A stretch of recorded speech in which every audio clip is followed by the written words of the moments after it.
becomes accessible, where anyone, regardless of age, background, or experience, can step into the light and discover something extraordinary within themselves. It is where a shy child finds their voice, where a retiree discovers a new passion, where friendships form, where confidence grows, where stories come alive, not because of big budgets, but because of big hearts. Community theater is the great equalizer. It's the great unifier. It's a place where a community becomes a family. Here at the Picketwire, we don't just put on shows, we build bridges. We create spaces where people laugh together, cry together, and dream together. We give our community a place to gather, to celebrate, to imagine. And in a world that often feels divided or hurried or heavy, that gift is more important than ever. So when we talk about the year we had, the productions, the performances, the applause, we're not just talking about entertainment. We're talking about impact. We're talking about legacy. We're talking about the power of the arts to shape a community and the power of a community to shape the arts. And that's why tonight matters. That is why you matter. Because without our volunteers, our artists, our supporters, the magic simply wouldn't happen. So with that, I thank you for being here tonight and for your continued support.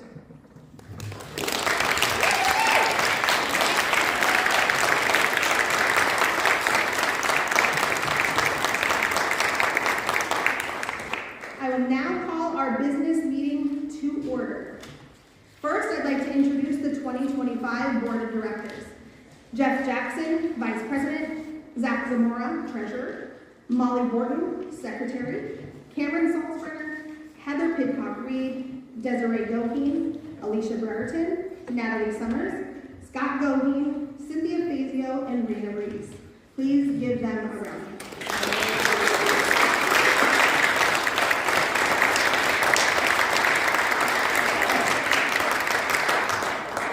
The handouts that were distributed contain our last annual meeting minutes and our 2025 financial reports. I'll give you a few moments to read the minutes.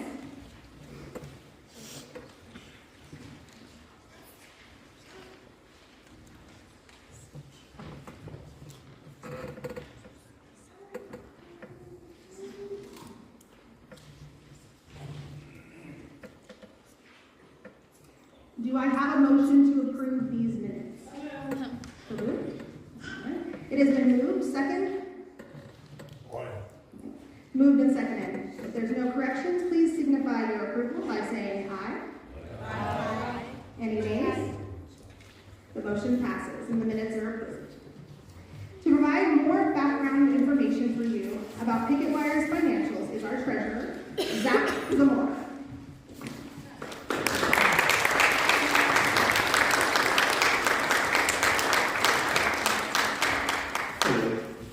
A few highlights from the treasurer's report. Our cash accounts are currently at $70,276.92, of which we keep approximately 13% for general operating expenses and the rest in interest-bearing investments.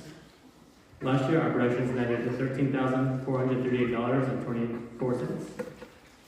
Our insurance was $5,967. This year, our insurance went down, but our coverage was less. We, as well as many commercial and buildings, are facing hurdles in receiving continued coverage as insurance companies are finding more ways to cancel coverage on our type of facility. We are working closely with our insurance agent for this coverage. We paid $782 in credit card fees in 2025 and recouped $50 when the patron chose to cover the processing fee at checkout when paying the patron dues. Utilities and other monthly operating expenses continue to be the biggest expense. With the rise in fees, we are exploring options into how to offset these necessary operating costs. If you will see in your packets, we have broken down how much our $18 ticket covers our expenses.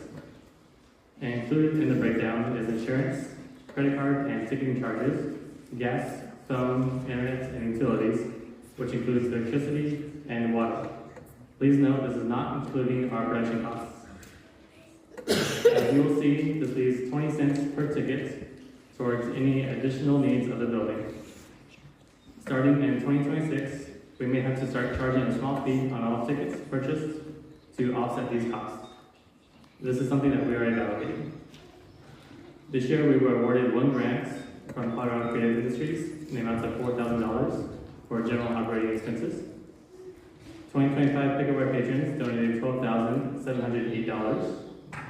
And we would like to thank everyone who attends our productions, but especially thank our Picketwire patrons who continue to financially support us. And as you can see, without them, we would not be able to keep our doors open. Thank you.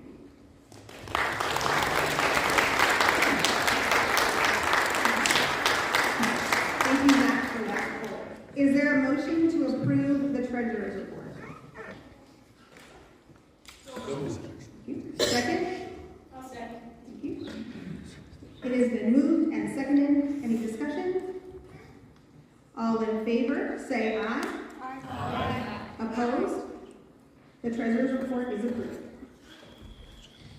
Voting for both the Mickies and the board of directors was conducted via mail. We had a great return on our ballots this year, both online and in our Santa mailbox. Thank you for voting. The information about the ballots and the process for choosing replacements for our board will be recorded by the nomination committee. To announce the new directors to the board is Grant Elliott.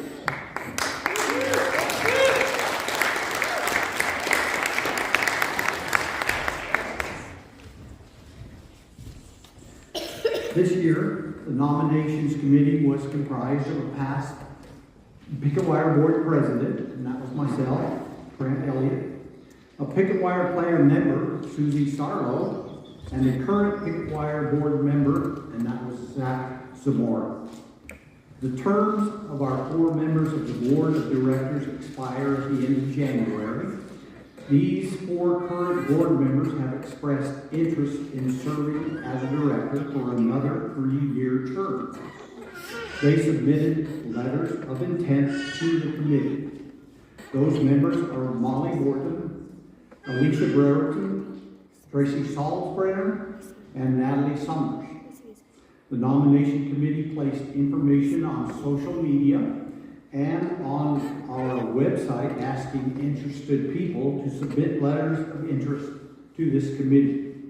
2 additional people expressed interest in becoming a board member.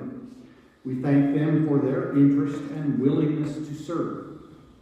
To qualify for a board position, candidates must have participated in a Picketwire play or been a Picketwire patron within the past 3 years.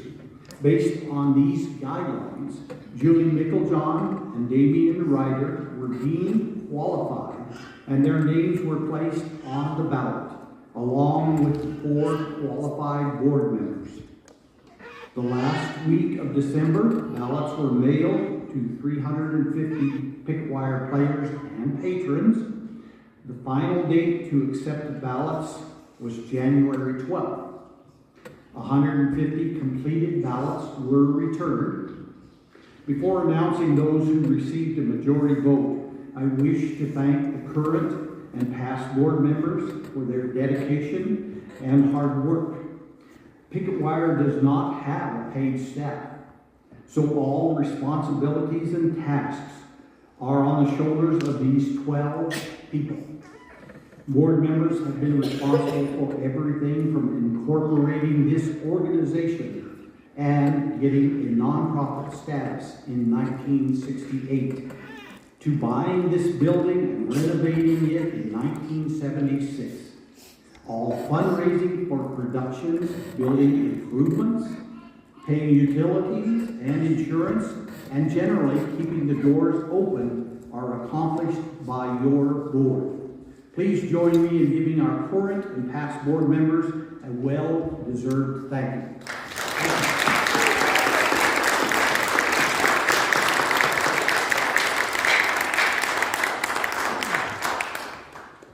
Back to the business at hand. Based on a majority vote, the following were elected to the Picketwire Board of Directors to serve a 3-year term beginning February 2026. And they are Alicia Brereton, Malle Borton, Tracy Salzbrenner, and Natalie Summers. So, thank you.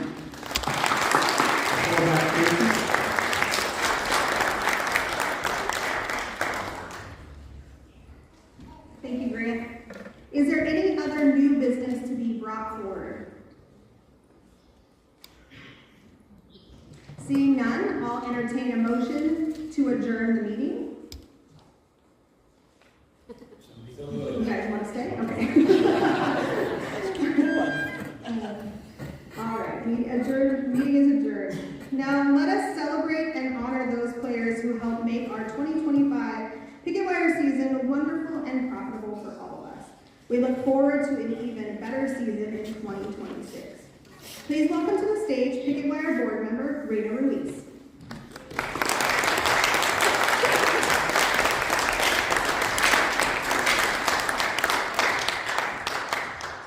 Welcome to the annual Mickie Awards, named for our founder, Mickie Miller. In carrying on her tradition of excellence in theater, we honor those performers and technicians who brought phenomenal performances to our Picketwire stage in 2025. 3 shows are being recognized tonight. The nominees from each production were selected by the directors and voted on by all active Picketwire players and patrons. To be active, you must have been involved with a production or donated as a patron within the past 3 years. Nearly 400 ballots were mailed to all active Picketwire members, so that all would have the opportunity to vote. The talented directors of our 3 2025 productions will be kicking off our awards tonight. After each video montage, they will present the June Miles Theatrical Spirit and Dedication Award for their cast. Our first production, The Wisdom of Eve, was directed by Susie Sarlo.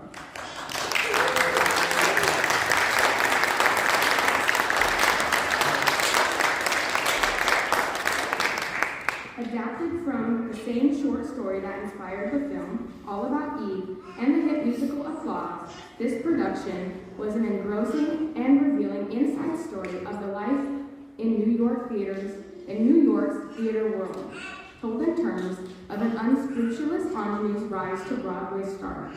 The play follows Eve Harrington, a devoted fan who inserts herself into the life of actress Margot Krantz.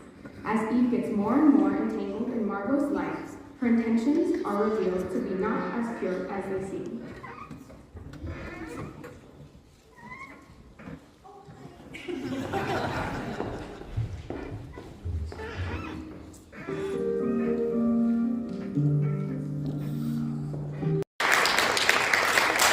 Please welcome to the stage the director of The Wisdom of Eve, Susie Sarlo.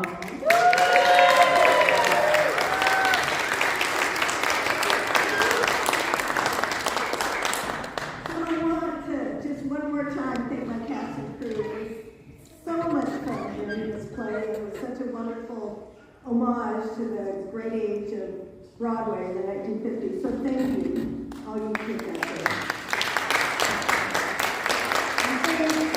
And the voice in the booth, that was a wonderful little clip, so thank you. That was great. The June Miles Spirit Award is very special. It's a wonderful tribute to its namesake, and to those of you who never met June, I think your lives are probably a little less rich. June was the epitome of spirit. She approached every production with joy and support and hard work and kindness. There was nothing that she and her husband Jim could not do for every production that they were participating in. For me, the selection of the June Miles Spirit Award for The Wisdom of Eve is especially significant. Many people, after they saw the play, told me that it was a success because of the costumes. And I have to say, I don't really disagree with that observation. So the costumes were fabulous, and the ladies who designed, fitted, and organized the costumes were better than fabulous. So for their tireless support and creativity, I am very pleased to present the June Miles Spirit Award for The Wisdom of Eve to Sharon, Kolomitz, and Malle Schindler.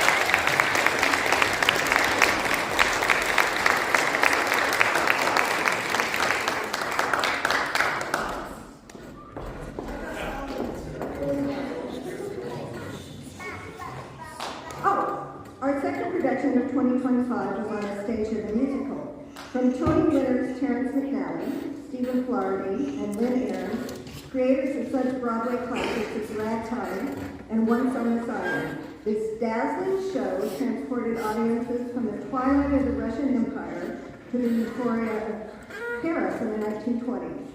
As a brave young woman sets out to discover the mystery of her past. Pursued by a ruthless Soviet officer determined to silence her, Anya enlists the aid of a dashing con man and a lovable ex-aristocrat.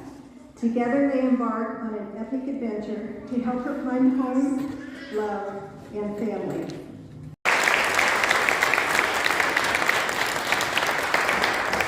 Please welcome the director of Anastasia the Musical, Heather Pidcock-Reed.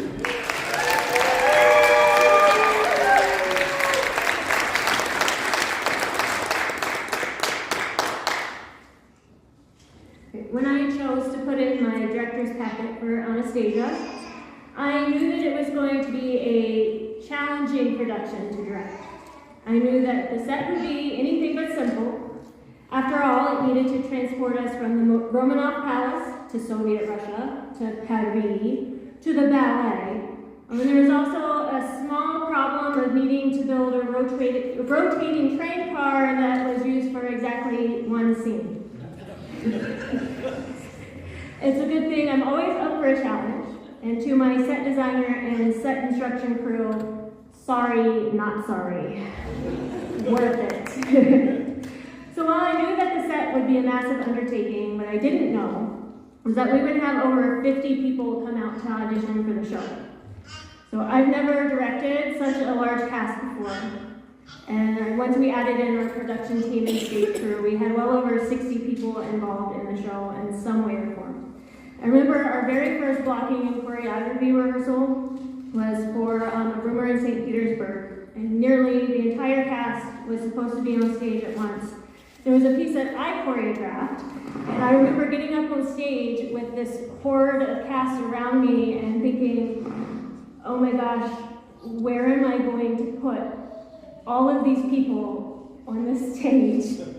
It was really intimidating. And while it was a tight fit both on stage and backstage, we were able to coordinate all of those people on stage, and it looked amazing seeing the stage packed to the gills with cast.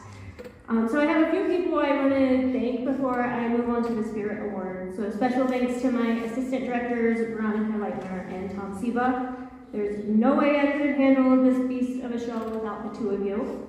A huge thank you to Dean Reese for his music direction and for Johnathan Colson stepping in when Dean was off traveling somewhere cool.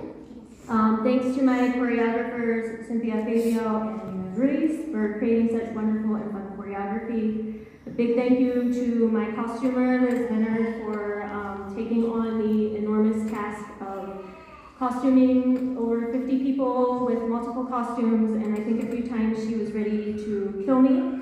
So thank you.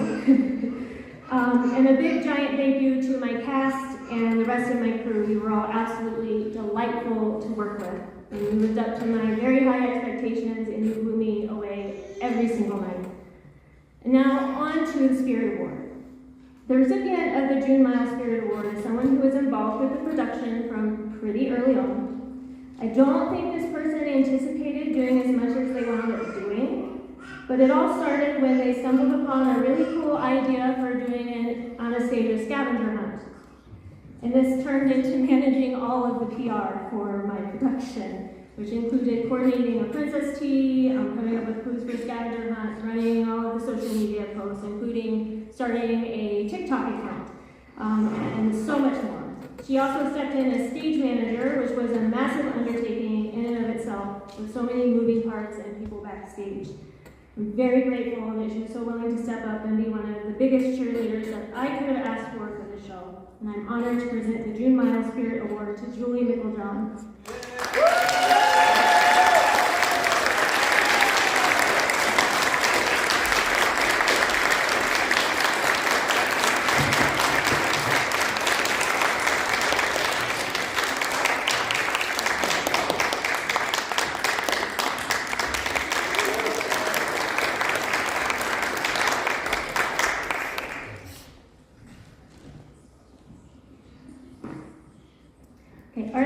production of the year was The Little Town of Christmas and the Best Christmas Pageant Ever, and was directed by Meiklejohn.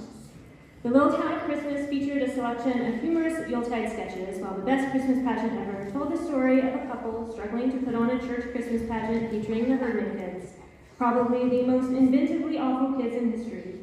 Mayhem and fun ensued when the Herdmans collided head-on with the story of Christmas.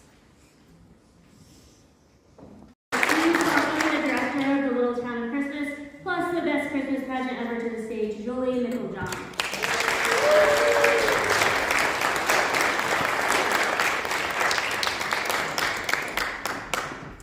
Thank you so much. Oh my gosh, this play was so much fun. This play, it was a dream come true. I've always wanted to do Best Christmas Pageant Ever. It's always been one of my favorites. And I just had such a fabulous cast and crew and so many people that jumped in to help out. And it was just so much fun. So, now for my June Miles Spirit Award.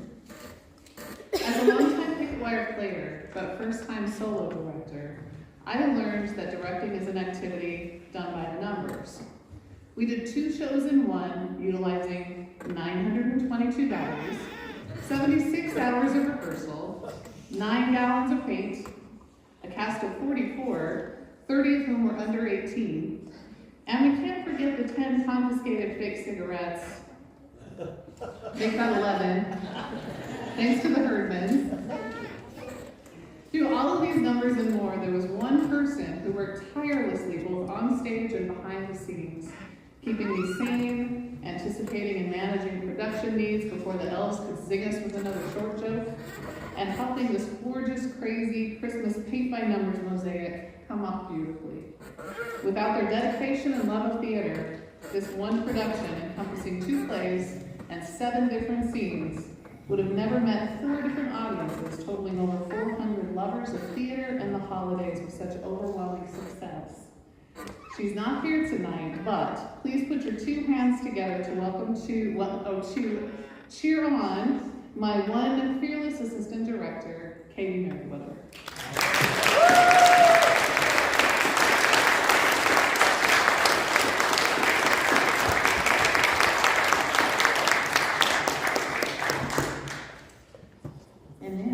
Here to present the award for Best Technician is Picketwire actress and costumer, Liz Leonard.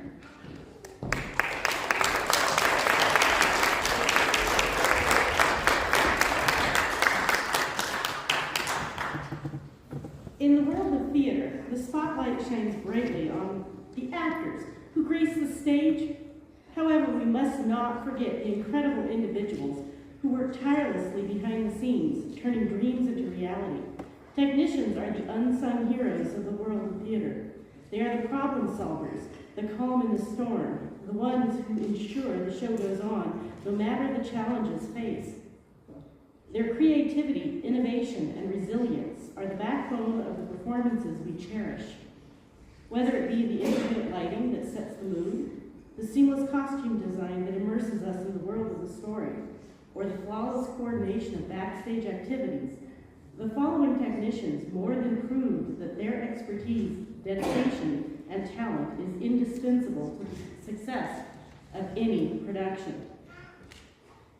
The nominees for Best Technician are Zamora, Lighting, Sound, Projection Technician, The Wisdom of Eve.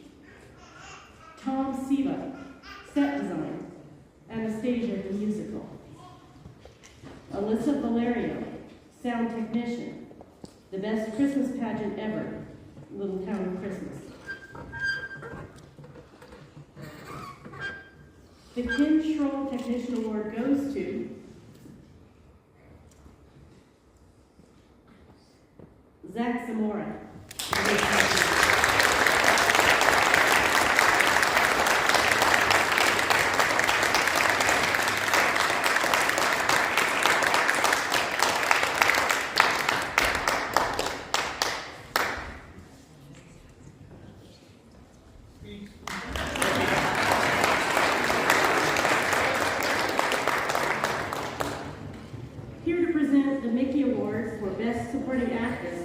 Veteran actor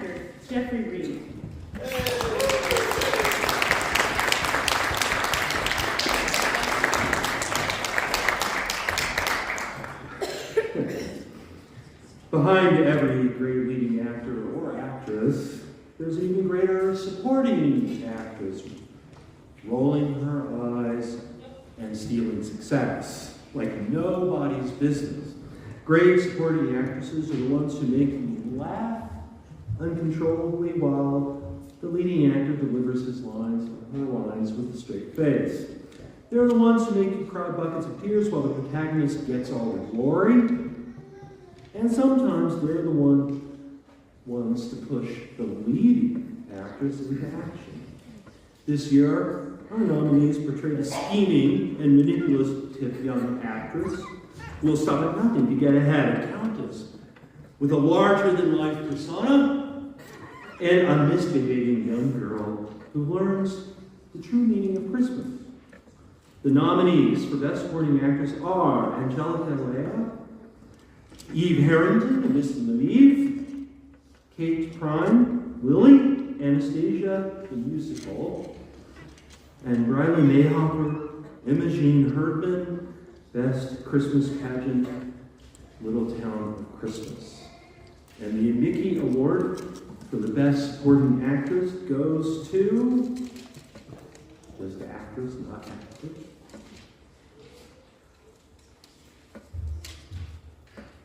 Kate Pruyn for Lily.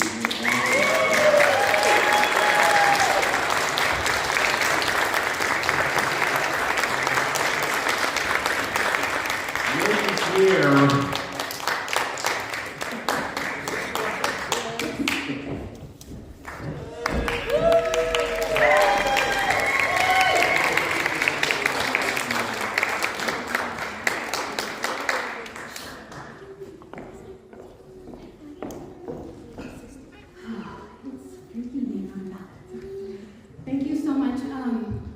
I just wanted to thank Heather. I began my Picketwire career here 25 years ago, 20-some shows ago, after seeing George and Andy Larsen in Joseph, and the play was so well done. I thought, oh my gosh, I have to be a part of this theater. And every single show has been such a joy. Then my kids got to be in shows here, and then my grandson was in his first show here this Christmas in the pageant show that Julie directed. And so now we have 3 generations of Picketwire players, and I hope it keeps going, because I have met some of the best people in this theater who have become my friends and even like family. And so I want to thank Heather for giving me the opportunity to play Lily Malevich in Anastasia. It's one of the most fun, exciting, joyful shows that I've ever been in. So thank you so much for this award.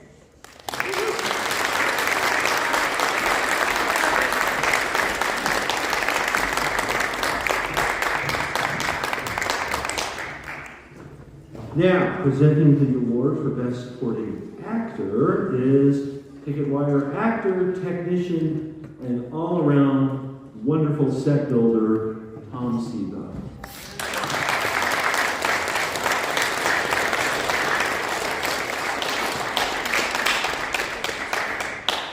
I know some of you were looking forward to seeing Katie Merewether this evening. However, she couldn't be here tonight, so you're stuck with the junior varsity. And being such, I'm here tonight to talk about the gentlemen who make leading actors look good, and that is the best supporting actors. Being a supporting actor is like being the wingman of the theater industry. You may not always be in the spotlight, but you're crucial to the success of the mission.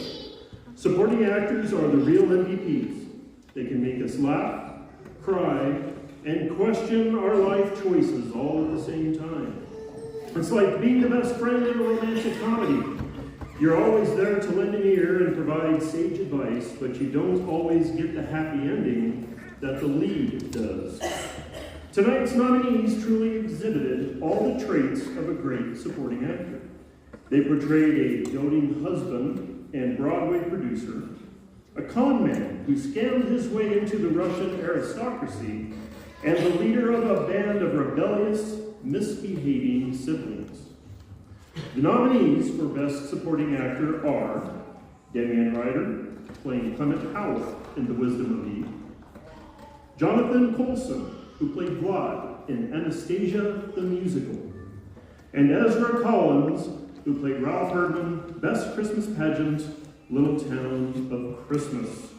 Now the Mickie Award for Best Supporting Actor goes to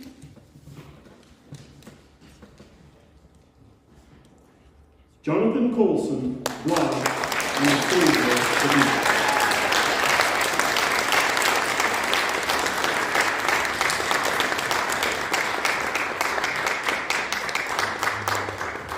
I know Johnathan, there he is. So you're not right in the same car as Kate. Congratulations.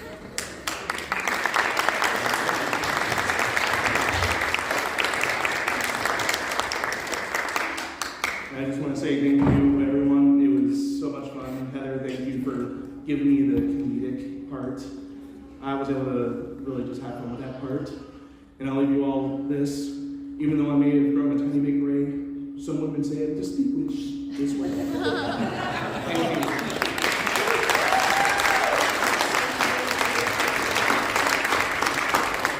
Next to present the award for Best Actress are two young actors who are no stranger to the Picketwire stage, Ezra Collins and Lily Seaman.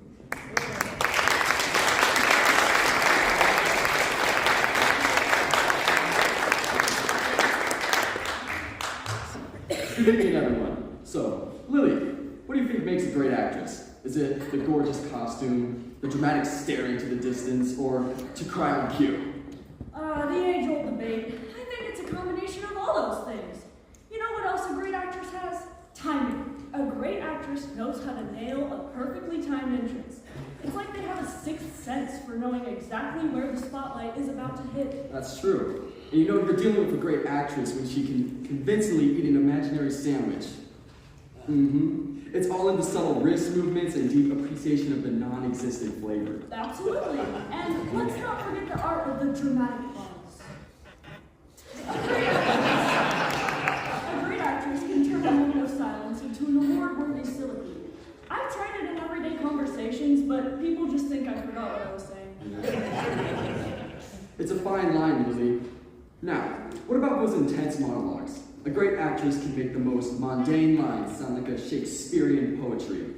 I tried it at the grocery store, but when I started reciting my shopping list dramatically, people just stared. Well, timing is everything. And finally, a great actress takes command of the stage and makes it seem effortless. Our nominees for Best Actress exhibited all of these traits and more. They portrayed a Broadway actress struggling with maintaining her fame, a young woman with no memory of her past who is determined to find home and family, and a frazzled mother who is roped into directing the annual Christmas pageant. The nominees for Best Actress are Elizabeth Leonard, Margot Crane, The Wisdom of Eve. Emma Bryant, Anastasia from Anastasia the Musical. Molly Barton, Grace Bradley, Best Christmas Pageant Ever, and Little Town of Christmas. The Mickie Award for Best Actress goes to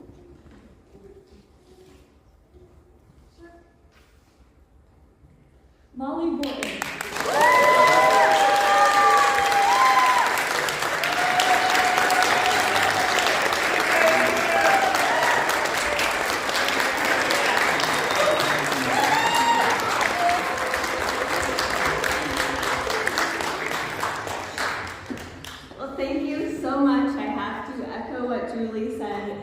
This was just such a very, very fun show to be in. It was very special to me because I got to share the stage with my two daughters. And I have to give a great big thanks to the 30 young people of all ages who filled the stage with me. I could not have done it without their energy. So thank you so much.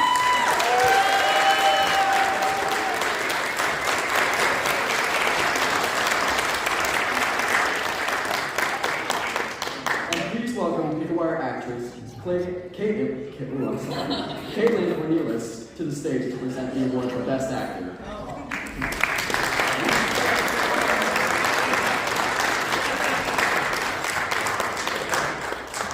Ladies and gentlemen, esteemed members of the Picketwire community, and those who accidentally stumbled into the theater while looking for the We are gathered here today to honor the leading gentleman of the stage.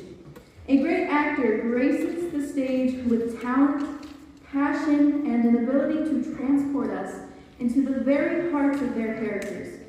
They seamlessly navigate the complexities of their characters, delivering lines with a finesse that make us forget the script and believe in the world created on stage. Our nominees this evening took on a wide range of challenging characters: an award-winning Broadway playwright, a Russian con man and street rat, and an old man who has a change of heart about Christmas after receiving a few unexpected visitors.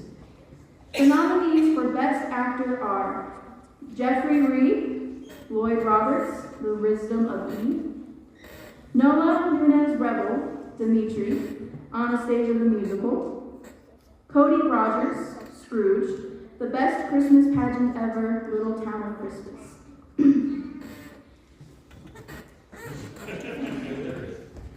And the Mickie Award for Best Actor goes to Noah Nunez-Rebel, Dimitri, on a stage of the musical.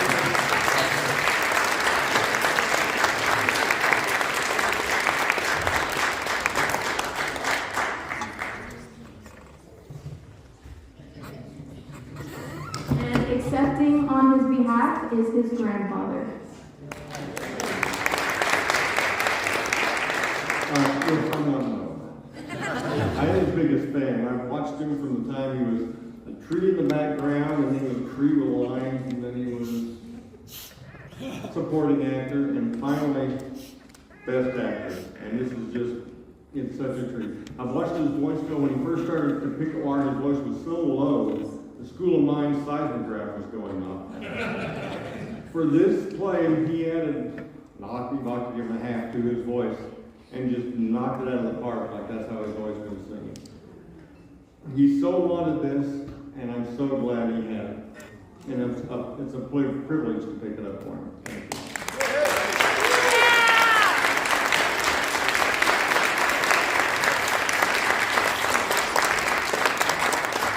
Present the award for Best Director are actresses Cadence Salazar and Audrey Leitner.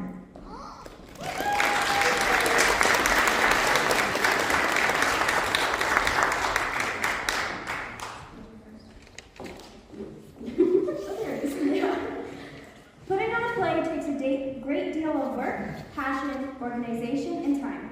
From page to the stage, there are challenges to be met in directing. Absolutely. The primary job of the director is to interpret a script and create a cohesive, creative vision of what that script is going to look like on stage.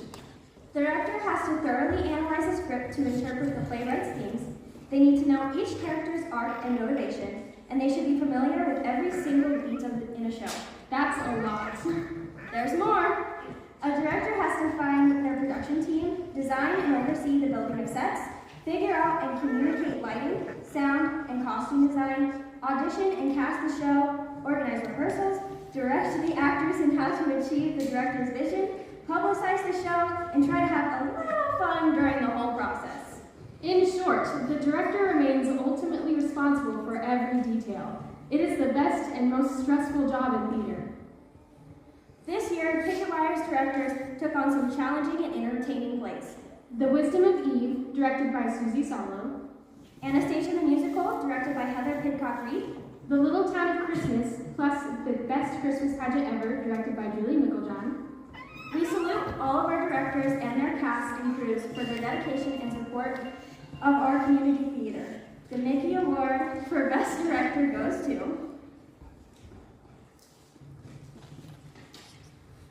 Susie Sarlo, The Wisdom of Eve. This is so special getting it from Katie. She reminded me recently of the first play she ever did, I directed. When you direct a play, you hope that your cast and crew love and understand the story as much as you do. And you hope that your audience takes something out of the dialogue that might inspire them or maybe move them to think a little differently. arts sometimes, especially recently, have been under attack, and it's so hard for all of us to take that responsibility, all of us in this room who are part of live theater, to really bolster that up, to protect it, and to make sure that the stories are told, so we continue to inspire, we continue to provide love and entertainment, and we continue to be creative for ourselves. So thank you so much for this award. It's been wonderful to be a part of Picketwire since 1968. So thank you so much.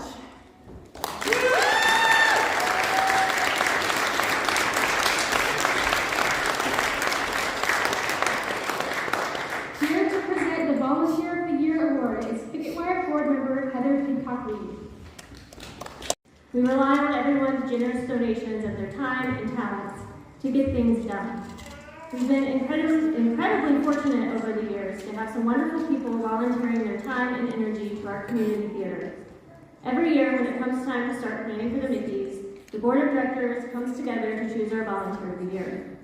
The Volunteer of the Year Award is presented to someone who has made a significant impact on the theater over the past year.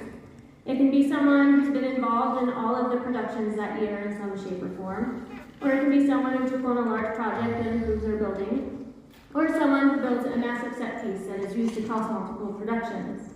No matter what the reason, it's given to someone who has gone above and beyond for Picketwire. This year's recipient of the Volunteer of the Year was involved in all of our productions this year.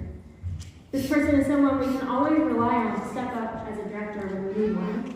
She not only stepped up to direct the spring show, but also volunteered to direct a second production that unfortunately had to be canceled due to unforeseen circumstances. This person is also our go-to show reviewer, always willing to come and view our dress rehearsals and write the reviews of our productions. She's always willing to step up and do whatever we ask of her, and therefore I am truly honored to present the 2025 Volunteer of the Year Award to my friend, Susie Sarlo.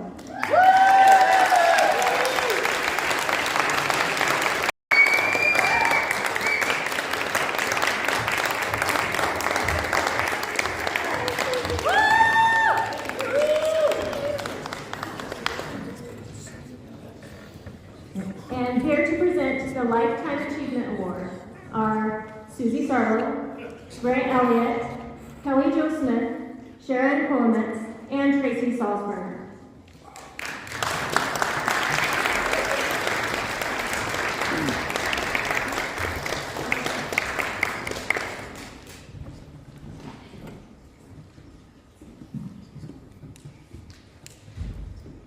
Legendary.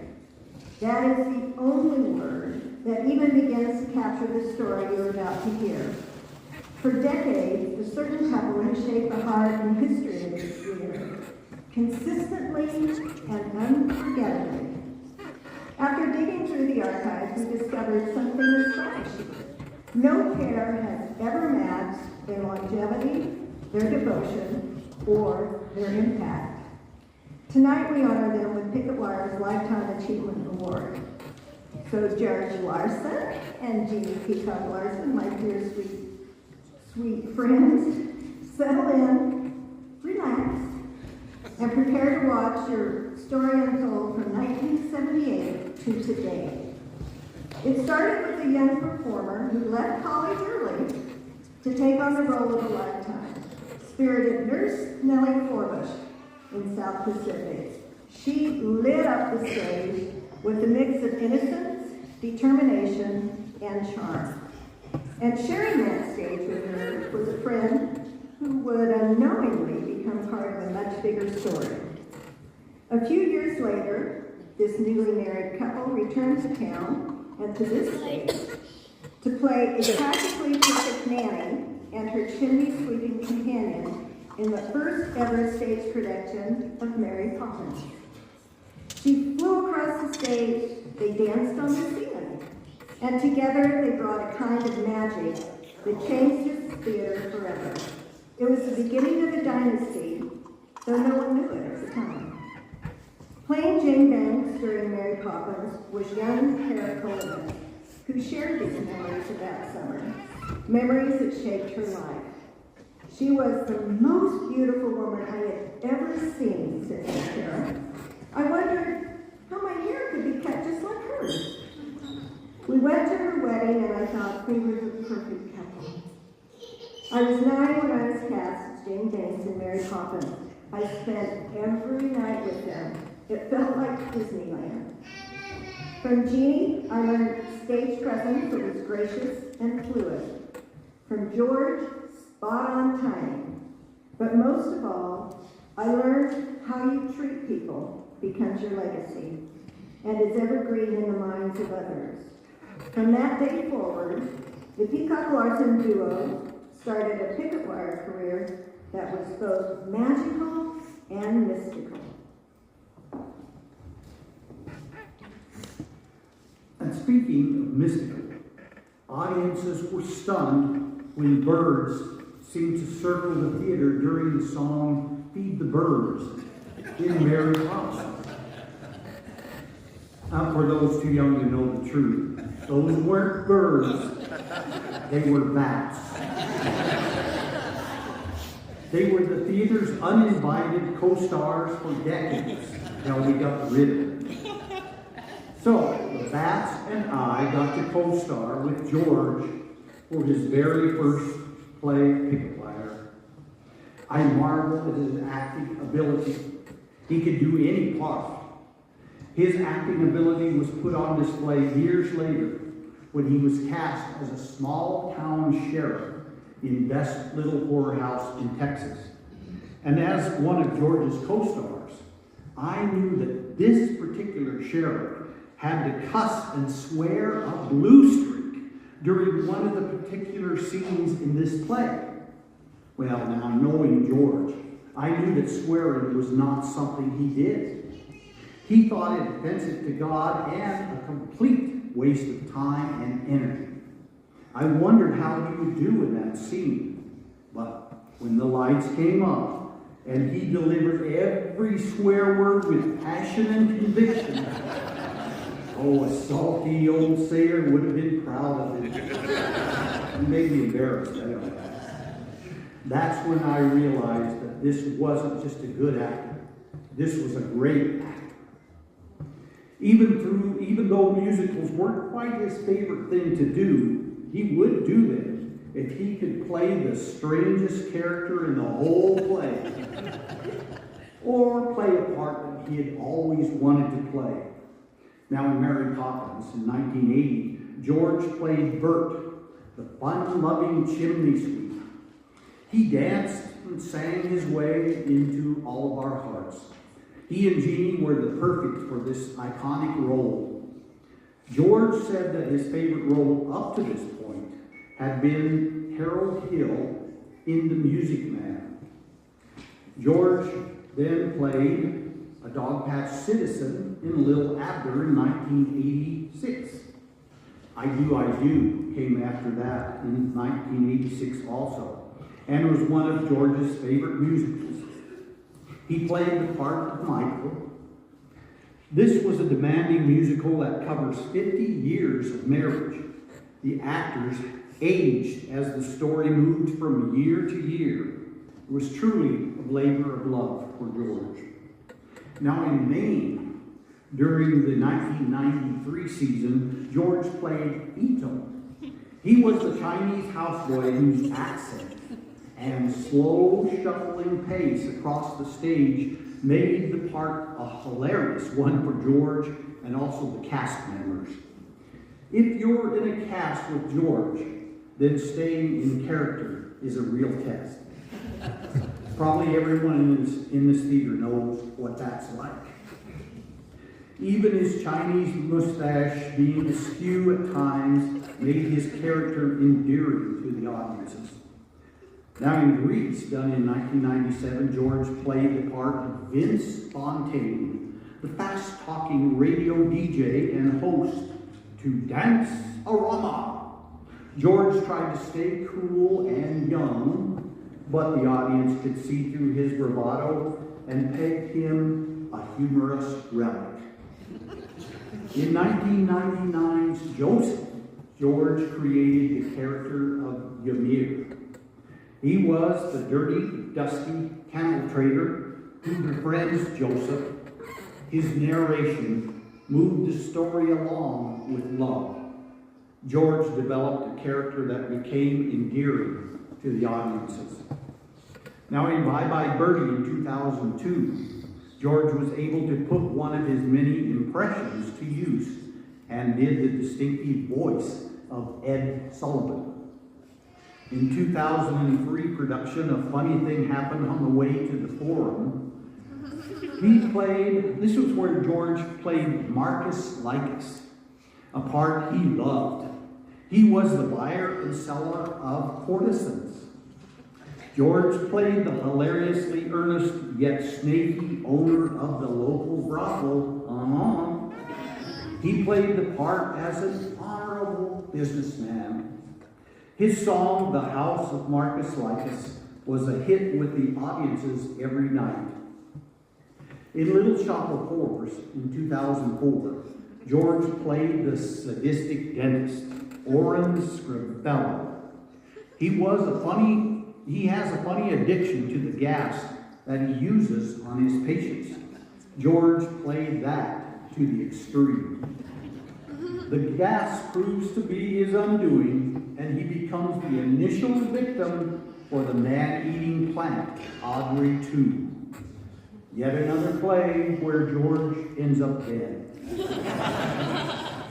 In 2005 production of State Fair, George played Abel Freight alongside Jeannie as his stage wife. This was a good old-fashioned play where the tradition of entering mincemeat and Pa's prize boar for a blue ribbon in the Iowa State Fair is just one of many plots. Love and shenanigans take place when Abel spikes the mincemeat with moonshine one too many times, and he causes unrest on the home front and also at the state fair. Lots of great songs and dancing kept George busy with his big stage family. Best Little Whorehouse in Texas happened in 2007.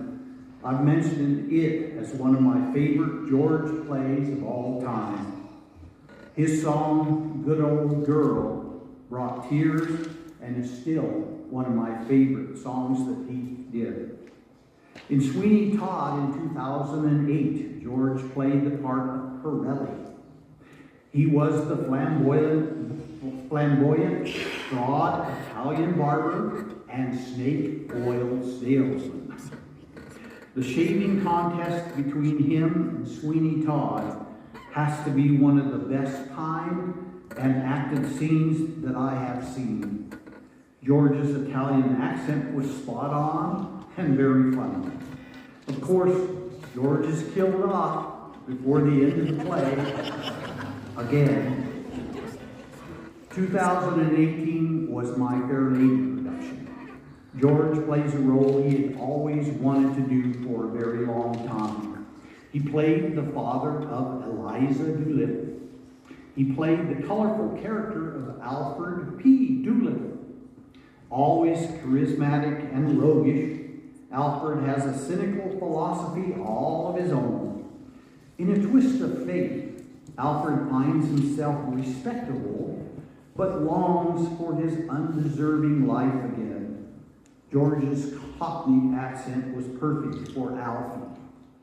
Of course, the real showstopper was Get Me to the Church on Time, as George is carried off stage to a roar from the audience. George was also in many of Lindy Nelson's Christmas shows, and he also did The Masked Singer. George and Jeannie were in all of the anniversary shows. He brought some of the weirdest characters to life by adding his own special touch to each and every one. But isn't that a running theme with George? When he wasn't singing and dancing on stage, he was giving us memorable and hilarious characters in productions like Rehearsal for Murder, done in 2002. George played the lead character, Alex Dennison, alongside his wife Jeannie, who played Monica Wells. This play had the audience guessing about the murder of Monica. George had to display a range of emotions to keep the audience involved in the story. He uses a play within a play to control the situation and reveal the truth about the real murderer. In Sylvia, in 2006, George plays Greg in this hilarious comedy. George is the empty nester having a midlife crisis. He bonds with a stray dog named Sylvia, who is played by Desiree Karika-Goheen. His attachment to Sylvia creates tensions with his wife Kate, played by Lynn Niston. Every emotion is displayed by George as he discovers and confronts uncomfortable truths about himself and his marriage. Deadwood Dick, or The Game of Gold, done in 2006, was George's directing debut. He pulled together a very talented cast, including daughter Jessie, son Bobby, and future son-in-law Joe Trainer. Set design was by Ken Schroll, and it was fantastic. As Judge Nix would say, it was a fantastic experience, more or less. In Dracula, done in 2018, George plays the iconic Dracula himself. Of course, a part that demands very strong stage presence. George has to display hypnotic powers to prey on his victims like Mina and Lucy. George seemed to float across the stage at times. Audience members can't forget seeing that much blood since the last blood drive. Remember George's teeth? Yeah. But it doesn't stop at acting. George is a great carpenter, so he jumped at the chance to build sets. He was part of some great set building crews that specialized in two-story set. Has to be built with strength and safety in mind. This was all done while he was acting or directing in the show. Now, you know, I could go on and on about my friend George's talent, but he has a permanent co-star that we should talk about tonight also. Jeannie, his wife, who is equally talented and magical.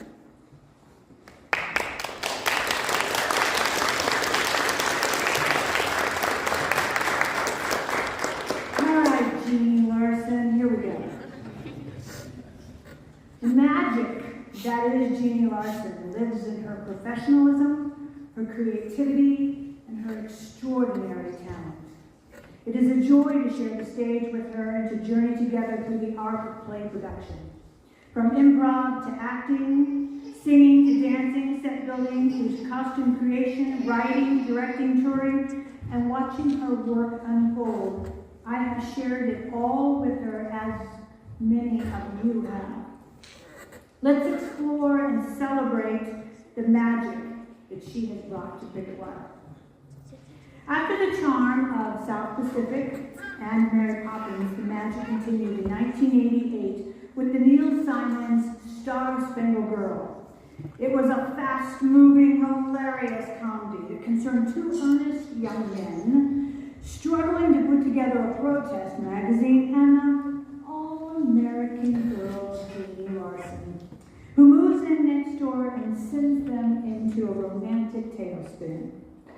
In 1991 began her Nonsense trilogy with Nonsense. It was a long-running musical comedy about 5 nuns from the Sister of Hoboken who staged a variety show to raise money for the burial of their sisters whose accidentally poisoned by their cook, Sister Julia Chapshaw. The magic includes jokes, the dying nun, I think that roller skates were in there as well, and a big tap number. The musical franchise was lived again in 1995 with Nonsense The Second Coming and Nonsense Jamboree, in which Jeannie appears as Sister Mary Leo. Now, Sister Mary Leo is the novice at Mount St. Helens, and she dreams of becoming the world's finest first nun ballerina, despite the traditional nun habits and humility required of nuns, but to do that part with innocence and sparkle of a star already born. Now in 1993, we meet Vera Charles from the musical Maine, based on the book Antony. Now in this production, Jeannie magically shines as Maine's best friend. She's Vera. She's glamorous, and she's a boozy Broadway star. She supplies and supports Maine with drinks, vanity, witty banter, and often singing memorable songs like Bosom Buddy. Adventures of a group of high school kids in the 1950s came to life that summer in Greece. Jeannie played the part of Jan, one of the main characters, the youngest member of the Pink Ladies, and she also performed a pretty mean Bucky Beaver impersonation that summer as well. But in 1998, the 30th anniversary, we celebrated the revival of Fiddler on the Roof. Jeannie gave life to Gold, the pragmatic, sharp-tongued, yet loving wife of milkman Tevye, the mother of 5 daughters in Fiddler on the Roof. She was known for her resilience, and the role was a family anchor in the traditional Jewish village of Anatevye. Jeannie portrays her as a strong matriarch balancing faith, family needs, and changing times. And she also won the very first Mickie Award for Best Actress. The original Broadway production of Bye Bye Birdie was an award-winning success, and so was Picketwire's. In 2002, teen heartthrob Comrade Birdie has been drafted, but it's side romances that are ablaze in this story. When Jeannie, who plays Rose, begins to question her relationship to Albert, Jeannie brings this energetic score to life in What Did I Ever See in Him?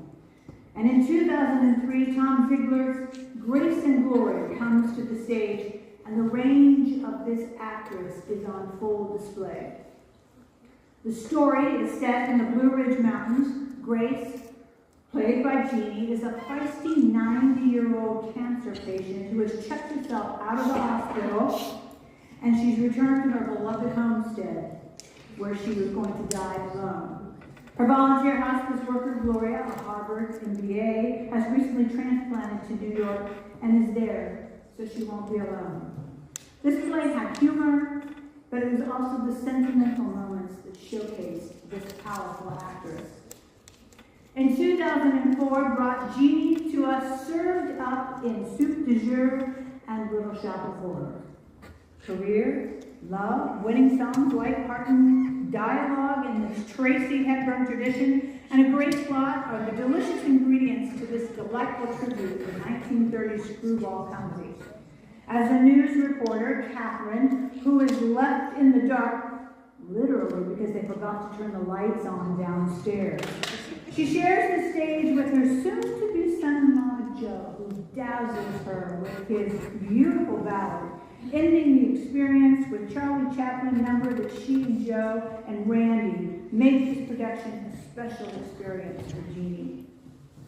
That summer, Picketwire also gave in to the feed the need for musical hilarity with a delicious sci-fi Little Shop of Horrors, where Mr. Mushnick, played by Jeannie, is the Jewish shop owner of a failing flower shop on Skid Row. And at some point, we got served for dinner.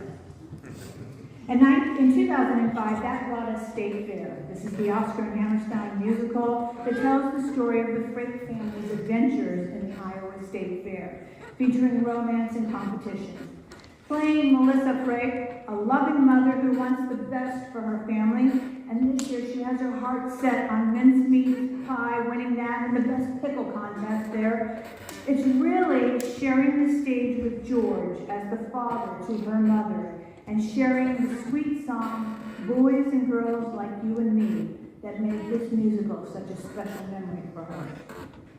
In 2006, the timeless hit Arsenic and Old Lace, which is the story of two charming elderly ladies who decide that by poisoning their lonely lodgers and burying their bodies in the basement would save these unfortunates from the sorrows of the world. Other people had other ideas besides that. But in this play, Kelly and Jeannie team up as Martha and Abby and also team up to co-direct this classic comedy. In 2017, we see this powerful actress in a commanding performance in Agnes of God. Summoned to the convent, Dr. Martha Livingston, a court-appointed psychiatrist, is charged with assessing the sanity of a novice accused of murdering her newborn. Miriam Ruth, the Mother Superior, played by Jeannie, is determined to keep the young Agnes from the doctor, further arousing Dr. Livingston's suspicions. Livingston questions the force of these three women to re-examine the meaning of faith, the power of love, and leading to a dramatic and compelling climax in Agnes of God. Well, Unger and Madison are at it again in the 2018 classic. That's Florence Unger, played by Jeannie, and Olive Madison in the female version of Neil Simon's hilarious classic, The Odd Couple. Again, showcases the comedic actress. Some of the names were changed, but the hilarity remained all the same. We really tonight can't even begin to touch on the magic that Jeannie has brought to Picketwire. So many would say that the real magic is simply knowing her. Life's a banquet, and most poor suckers are starving to death, but not you, Jeannie Larsen. You have lived fully, and you have shared that joy with us. You have made our lives brighter, happier, and richer. It has been an honor to share the stage with you, and I say on behalf of all of us, it has been a joy to watch you perform. Here in the community theater, we're really blessed to have gotten you. But we are a small part, and to be witness to that small part of your magical, legendary longevity.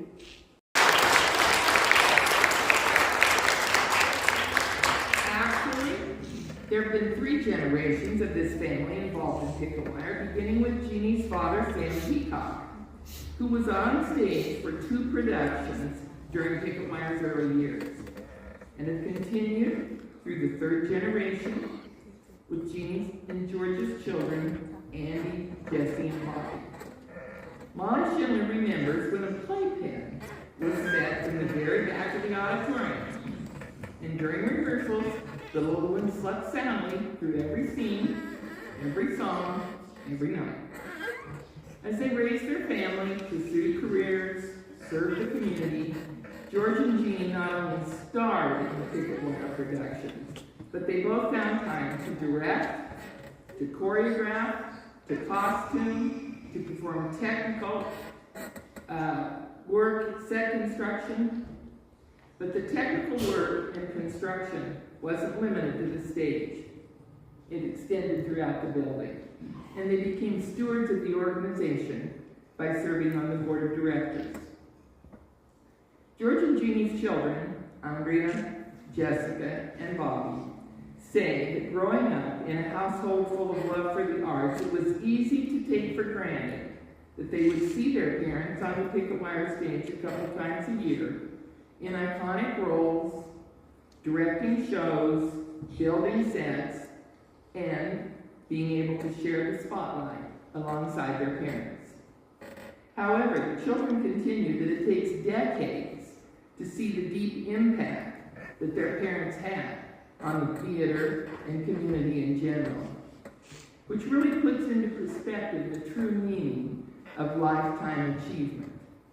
Recognizing 2 people who have shared with each other, their family, friends, and the community around them, the love and joy that comes within the world of theater.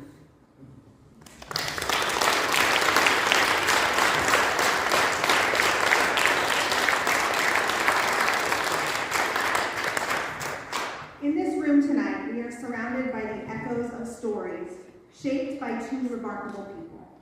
George and Jeannie, your journey with us has been nothing short of magical, woven with a mystical spark that only the two of you could conjure.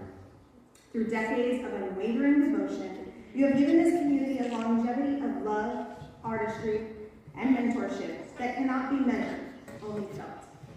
You have lifted countless voices, supported generations of performers, and infused every production with your quiet strength and radiant generosity. For many years, you have been the heartbeat of this place, steady, constant, and full of grace. The legacy you leave is not simply in the shows you joined, but in the people you shaped, the memories you created, and the spirit you infused into every corner of Picketwire. And so, with full hearts and profound gratitude, we honor both of you for the magical, for the mystical, for the longevity of your love and leadership, for every year, every moment, every gift you have shared. George and Jeannie Larsen, it's my deepest honor to thank you and to present you with the Picketwire Lifetime Achievement Award.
We are truly humbled by this. I gotta say, when we moved away, which was because of those 7 creatures there, they moved away, so it's like, well, we gotta go.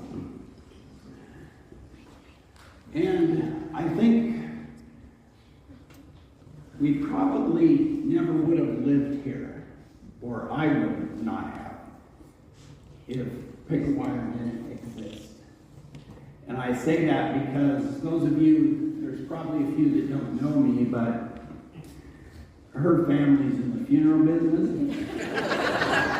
And it's like, you want to come and work for my dad? And I'm like, gee, with dead people, can I? But there was Picketwire here, and we had come and met these people, my oldest friends. That's Mr. Picketwire right there. Brent Ellis.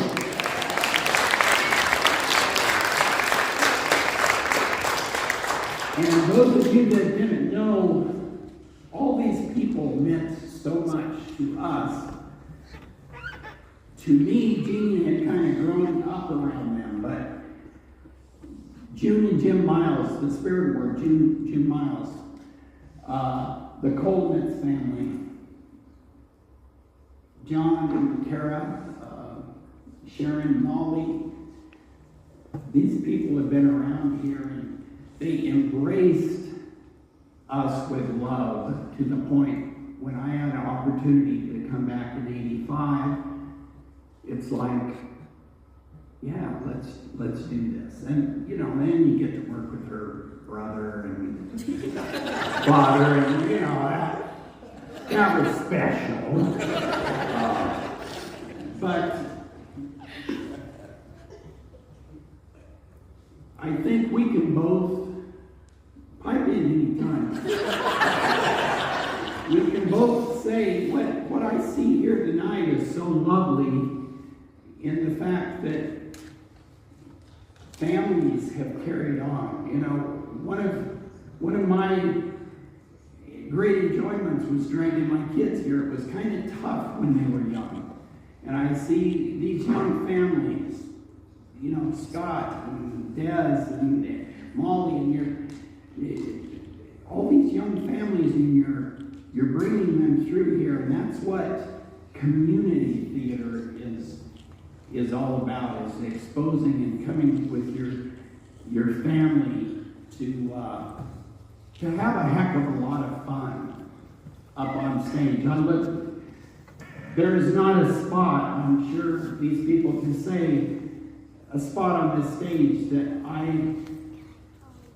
don't remember amazing things happening, and not just to me, but to people I saw.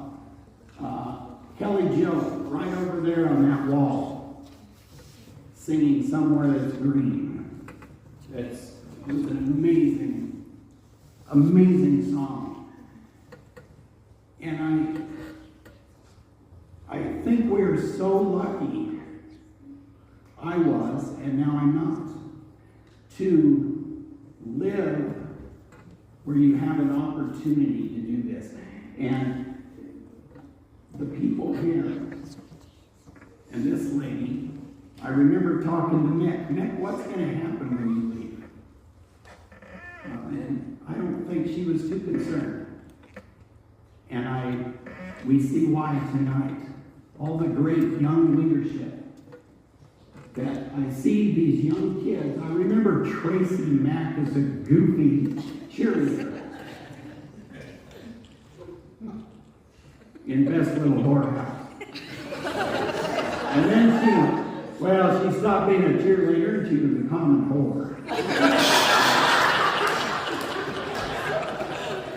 But she's moved up in the world. But it was very sad when we talked when we had to move away to be with our family. But we kind of closed a book and just thought, well, he said, hon, that's the last time we'll ever be on the stage at Picketwire. And that was very, very sad, because this is one of our happiest places on earth, is being right here on the stage. And it's because of all of us. That's what we have, is each other, and to present a great story is a wonderful opportunity, but to share it with people you love and be embraced in love while that's all happening. I just thank the founders. The Sarlo family means so much to me. The founders of the theater that have worked so hard, and the young generation now, I'm so proud. This board has been strong for quite some time, Tracy, and you all are carrying on, and you're getting great young directors, and we are just very, very humbled by this. We have the greatest experience up here, and it's super emotional when you realize that darn near 50 years went by like that. We're all able to come here and see something that was so important to their parents growing up and to us. And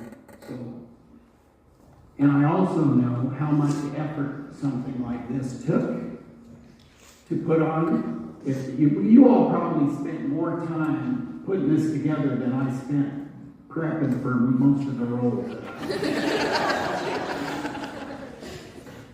And we appreciate that so much. Jesus, please. Well, we made so many friends here. We had so many good experiences, deep, lasting memories, memories we'll never forget. And the fact that our siblings, my parents were huge Picketwire fans, rarely missed a show. including in multiple shows of the same run. And siblings, our children, and our grandchildren all have the love of the arts. Some of them are performing in shows now, and it's so lovely to go watch them perform. I'm so proud of them. I hold a lot of that to Picketwire. It started it all. And I love doing all these roles with these wonderful people up here. But I can tell you that George and I got a lot more than we ever gave. Thank you. That's for sure. We will both take credit for, well, we had so much fun with our kids and this stuff, but I will say that if it weren't for us, we wouldn't have had a daughter who ended up in Jean Valjean. Bring him home right about here. The iconic moment. And so, yeah, that was one of probably our most proud moments, are watching our family and friends. Yeah. Thank you very much.